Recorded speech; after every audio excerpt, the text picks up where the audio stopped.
मेरे प्यारे दोस्तों, कैसे हैं आप। दोस्तों, आपने अपनी लाइफ में बहुत सी कार्स देखी और चलाई होंगी, मगर आज हम आपको ऐसी अजीबोगरीब कार्स के बारे में बताने जा रहे हैं जो आपने पहले कभी नहीं देखी होंगी। तो चलिए शुरू करते हैं। बिग बनाना कार। दोस्तों, अगर आप सड़क पर सबसे अलग दिखना चाहते हो तो इस कार को खरीद कर आप ऐसा कर सकते हो। इस कार में एक वक्त में 4 लोग बैठकर सफ़र कर सकते हैं। ये कार 2017 में मॉडिफाई की गई और ये लोगों में बहुत फेमस भी हुई।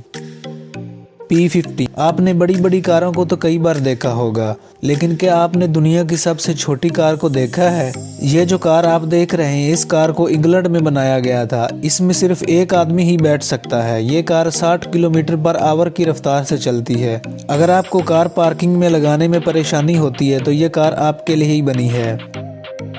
Hot tub car. इस कार को 2 दोस्तों ने अपने घर में ही मॉडिफाई किया। इनका कहना है कि इन्हें हमेशा स्विमिंग पूल में रहना पसंद था, इसीलिए इन्होंने अपनी एक कार को मॉडिफाई कराया और इसे स्विमिंग पूल में बदल दिया ताकि वो सड़क पर चलते हुए भी स्विमिंग पूल का मजा ले सकें।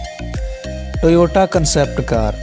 इस कार को फैमिली को ध्यान में रखकर बनाया गया है, जिसमें 8 से 10 लोग बैठ सकते हैं, जिसके चारों तरफ LED स्क्रीन्स लगी हुई हैं जो कि अपने सेंसर से बाहर की इन्फॉर्मेशन ड्राइवर को देती हैं।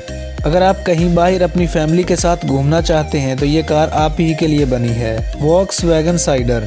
दोस्तों, ये कार बिना ड्राइवर के भी चल सकती है। अगर इसके सामने कोई आ जाता है तो सेंसर की वजह से ये फौरन ब्रेक लगा देती है। इस कार में आपको इंटरनेट फ्री मिलेगा। आप इसमें बैठकर वीडियोस, गेम देख सकते हैं, मूवीज देख सकते हैं। यह कार आपको अपने घर जैसा ही एहसास देती है। दोस्तों, आपको इनमें से कौन सी कार बहुत ज़्यादा पसंद आई, मुझे कमेंट करके ज़रूर बताइए और हमारा चैनल सब्सक्राइब करना मत भूलिएगा।